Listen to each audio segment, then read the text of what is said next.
Hello, welcome to Billion Dollar Clown Farm. Today we're going to be building Cultists after Curfew. I live in Los Angeles and ICE headquarters is down the street. So we're going to go over there and see if we can sneakily build these cultists. I took a brief look out there just to make sure this didn't feel absolutely suicidal. And I think the scariest thing is actually the distinct lack of anybody out in the streets. So I think this will go okay. I was at the protest earlier, it didn't seem that bad. So yeah, we're gonna build some cultists.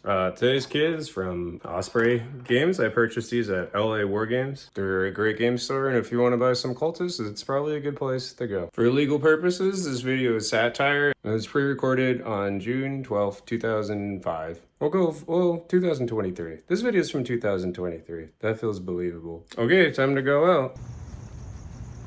There's no one here. It's very, very empty. It's kind of spooky. No one's even walking their dogs. I've seen like 2 cars so far. It's insane for this neighborhood. Look at this sign. Wow. The riots sure have taken their toll on downtown LA. I remember this slate used to be perfectly parallel to the floor, and now someone propped it up like that and spray painted their name on it. The city really isn't what it used to be. Oh, I wonder if they're building cultists up there. That helicopter was a little scary, so we're gonna hide under this tree for a little bit. This actually looks like a pretty good spot to build a cultist or two.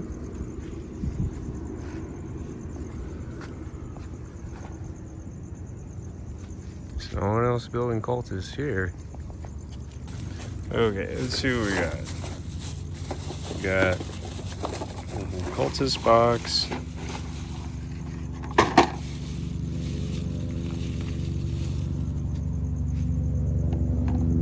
And our glue. Oh, and still hear them up there. I'm glad I chose an easy kit.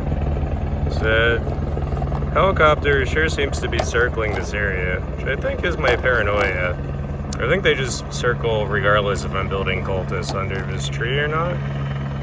But just in case, I'm not even gonna look up. We're gonna stay under the tree. Okay, we have our one body off. Now I'm gonna find good head. I have a lot of hand-to-hand cultists. Maybe a ranged one would be good. A good tip when you're building a model is to try and visualize how you want the finished pose to be, obviously, at the start. So I usually start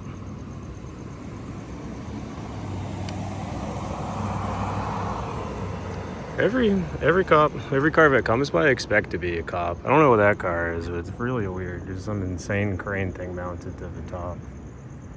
Actually, yeah, we're not going to start with the head. We're going to start with the hand. That's what I would normally do, because I want to see how he's like posed in position, and we're going to base the rest of it around that.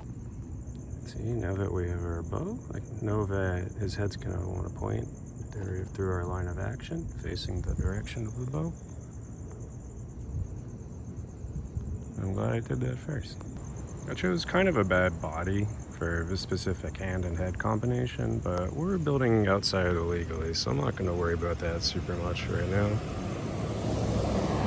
Not a cop. This car keeps circling though. I've been filming this block and just circling around like 2 or 3 times. I don't know, there's like a huge film crane mounted to it. In hindsight, maybe super glue and zip kicker would have been better for this instead of plastic glue. Because now I'm just waiting for his fucking arm to dry. I'm hoping no one comes by. We're just gonna let him dry in the bag.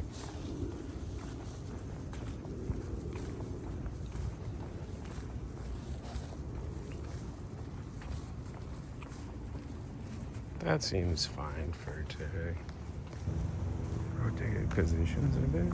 We're gonna see if we can let him dry over here. This is crazy. There's like so much graffiti earlier everywhere.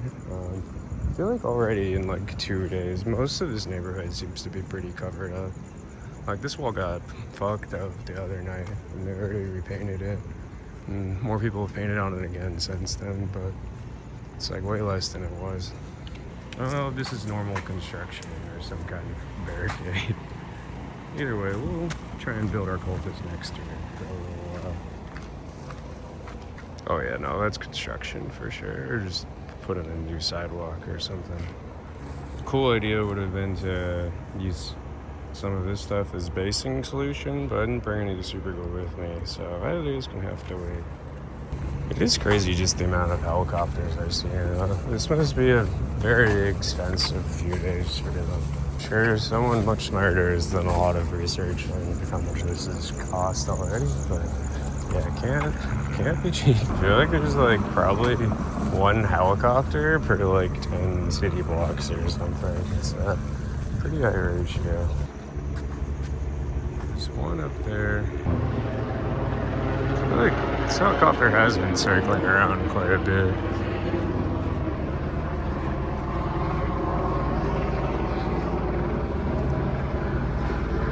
Pretty sure that's the one from earlier. Okay, now I'm home. How did our cultists turn out? He kind of looks like shit, but that's to be expected for a model I built in the dark while getting paranoid about a helicopter. Nothing really happened. I don't feel like this video turned out good enough to post, but I made it, so I'm gonna post it anyways. We're real behind schedule. My last video was a juice review. Who cares at this point? I like how the plastic cobweb effect turned out, which will surely shatter the second I prime him or play a game. It looks nice right now. You'll end up in a more time. You'll be a NPC bad guy in some kind of game. Good job, buddy. And that's it. If you're new to this channel for some reason, sorry about that.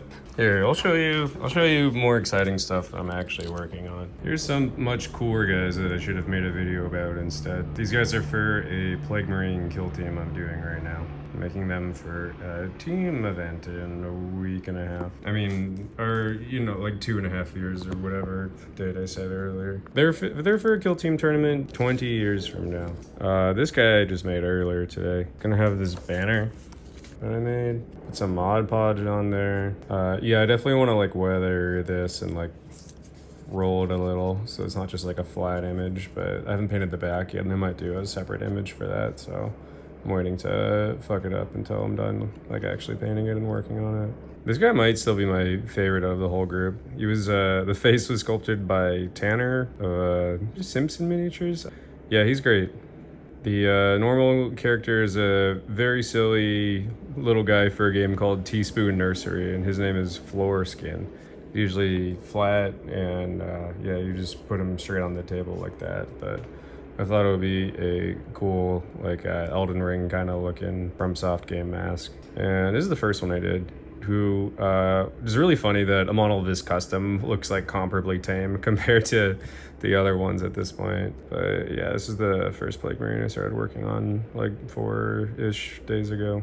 I'm trying to get this whole group painted in like a week, so it's gonna have to go fast. A new thing I've been doing more recently is putting like texture paint on armor and stuff before you prime it, so it looks like extra gritty. And I'll probably put another layer of it on all these guys before I actually paint them, but you can see how it looks in the back here. And that's just, I forget, one of the problematic Italian companies texture paint product. You can use any of them, it doesn't matter. Yeah, very stoked about sculpting in general right now though. I just signed up for a sculpting class. I'm going to be doing a lot more traditional sculpting, which is something I used to do quite a bit. A lot of people probably don't know that, but yes, I used to do a lot of traditional sculpting. Never in green stuff though, just like a pretty hard medium in my opinion to work with. So I feel like most of the challenges for sculpting recently have been like getting used to the medium itself, not like sculpting.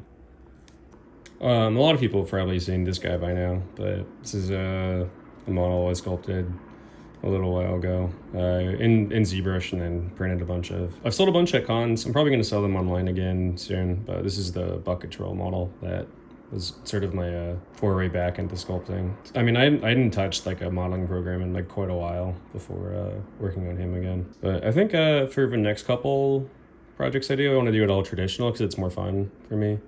I used to work like for a couple like miniature game companies too. So all the digital stuff just reminds me of like work and like that point in my life. And I like sculpting them traditionally because it just feels like a fun and creative outlet as a hobby again, not something that I associate with like work or deadlines. Realistically, I think I could have stayed out more and built more cultists. I think, like, for the curfew, as long as you are a resident of Los Angeles, or like if I just said I was like on my way back from work or something, it probably would have been fine. I think the scenarios I actually worried about is I feel like I just look like someone that a cop who's had 5 days of dealing with protesters would like to give a bad time. And that was the actual like scary scenario. Not like legally if it's okay to build cultists under a bush at night. Even if I'm legally within my right, it's, yeah. I mean, if I was a cop, I would love to beat the shit out of me. Like, I have a very rubber bulletable style haircut and general demeanor. My nails are painted right now, though. They're pretty gross with green stuff, but they're not painted. So it's one less thing than normal, I guess. But I was initially gonna wear like a hoodie and like a black mask, but I was like, there's no way. Like, the more I try and look like I'm hiding my identity, the worse it probably would have gone. So I just went out looking as normal as I could. But oh, here's the texture paint I was talking about too. It's AK, I guess, money grab. Their products do kind of fuck though. I don't know. There's no good companies left in wargaming.